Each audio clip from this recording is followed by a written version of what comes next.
You got to see what's happening. They all want to come back to Michigan and build cars again. You know why? Because of our tax and tariff policy. Since inception, I really wanted to focus on American manufacturers. So about 95% of our supplier pool is domestic, or so we thought. We're discovering that's not exactly true, meaning many of our suppliers, the key components or elements of their products that we need are imported mostly from Asia.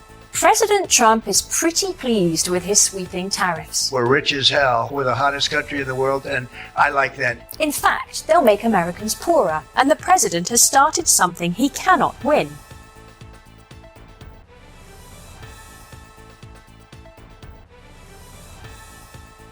Huge plants in Detroit and Ohio, once hailed as symbols of American industrial power, are now silent. Broken windows, locked gates, and deserted parking lots where thousands of cars used to arrive every day. Communities who depended on the autop's rhythm are witnessing the loss of their vitality. The manufacturing lines that once blazed with light 24 hours a day have turned into little more than frigid metal skeletons, remnants of a bygone era, while once unshakable firms like Tesla, Ford, Cadillac, and Nissan gradually retreat. The abrupt halt has not only resulted in employment losses for cities that were solely dependent on the automobile sector, but it has also produced what residents now refer to as economic dead zones, where hope is as few as paychecks. Additionally, in just 9 months, unemployment has almost doubled across the Midwest. A statistic that resembles a scar on the terrain more than a numerical value. Could this be the start of the irreversible demise of America's proudest industry? Press the like button before we begin. YouTube is informed that this content is important. Canada triumphs, Tesla retreats, and the stock plummets. Tesla's departure is the most obvious indication that even America's brightest star cannot survive the pressure, if the abandoned plants of Detroit and Ohio represent the end of an era. The corporation, which was once praised as the pinnacle of American invention, was now surrounded by a tariff storm that it was unable to withstand. Even a giant would have been shaken by the predicted $300 million increase in operational costs in a single quarter due to those levies. The markets responded violently. Following President Trump's announcement of tariffs, Tesla's stock fell 20% in a matter of days, wiping out billions of dollars in market value and causing investors who had previously seen the brand as impenetrable to become panicked. Concurrently, the corporation surreptitiously moved its flagship 4,680 battery development to Quebec, across the border, after being enticed by a $1.2 billion incentive package that Washington was unable to match. The last straw was a change in domestic policy. Tesla lost around $2.8 billion in carbon credit revenue, which was a source of funding for its financial sheet, when pollution penalties were removed. The company's American operations no longer appeared viable without that buffer.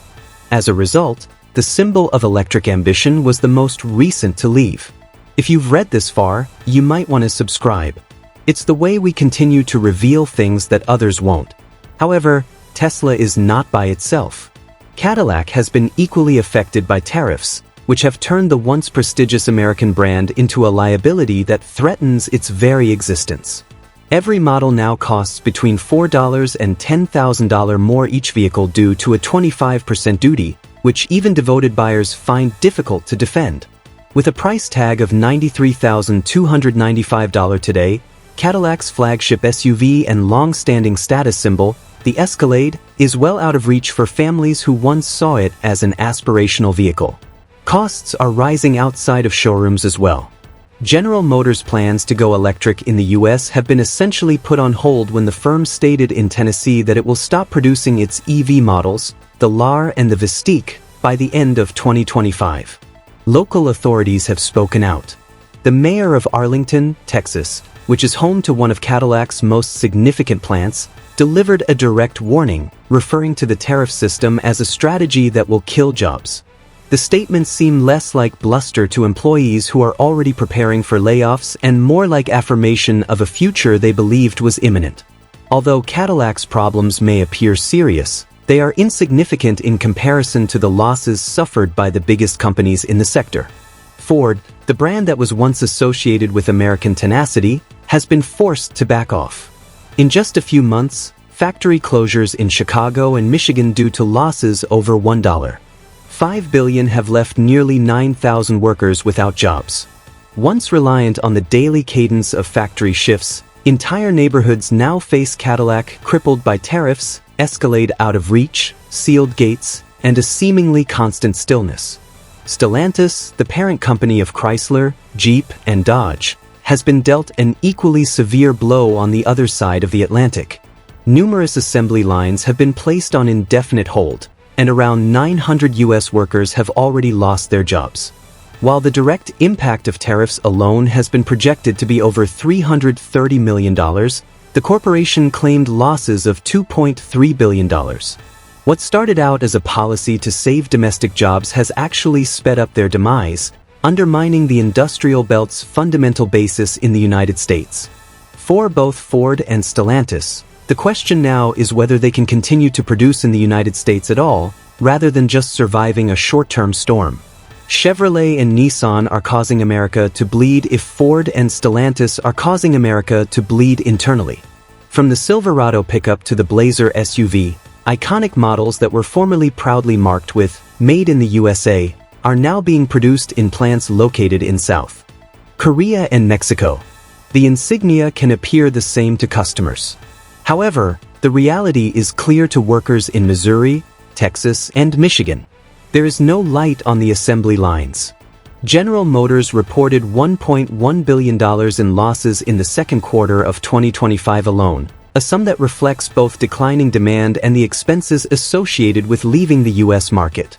The reasoning is straightforward and icy.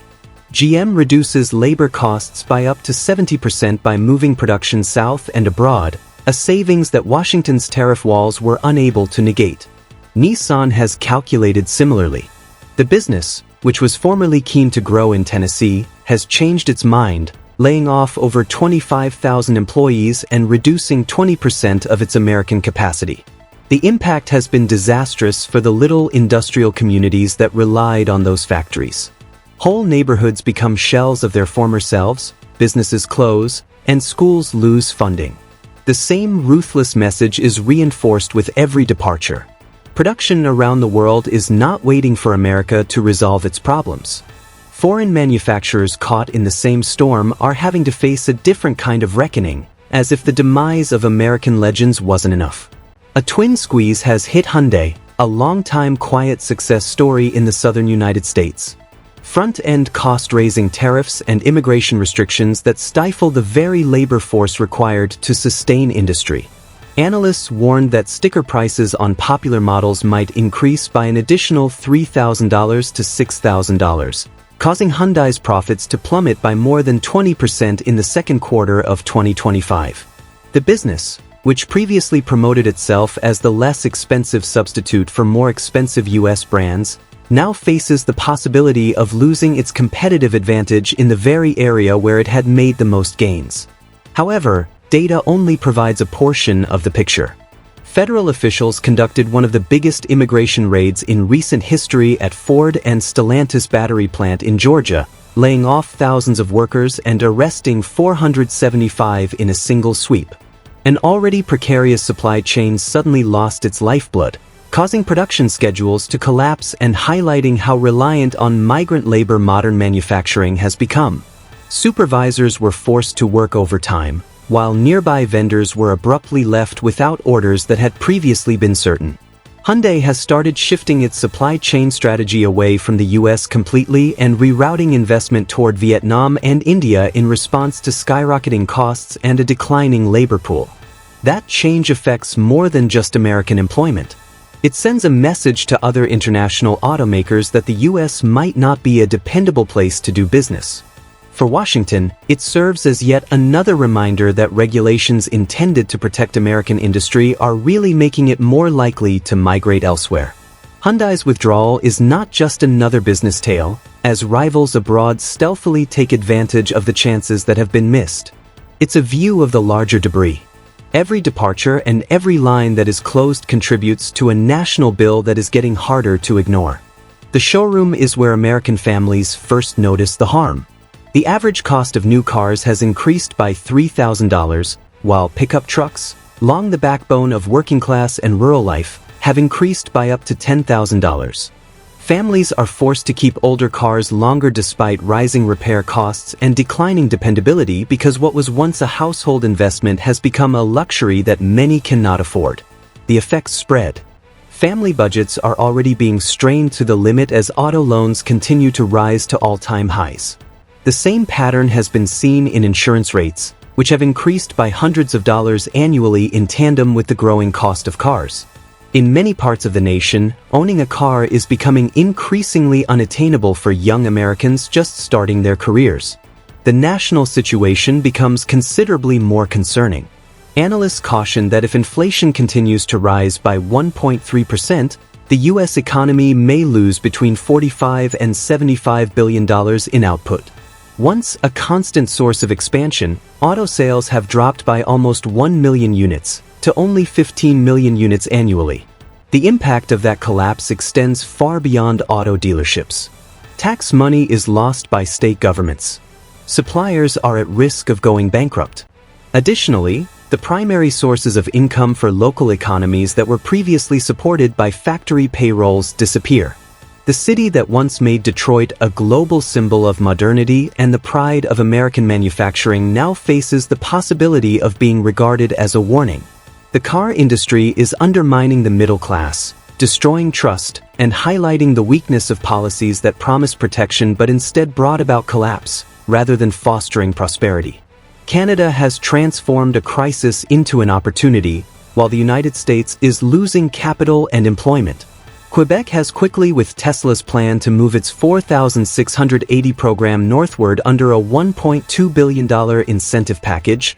GM and Nissan have positioned themselves as the new center for electric vehicle batteries by shifting production elsewhere. It is becoming the foundation of a new industrial ecosystem rather than a consolation prize. Investors have seen that Europe and Japan, leery of Washington's instability, are directing funds into Canada in an attempt to place bets on long-term security and political stability.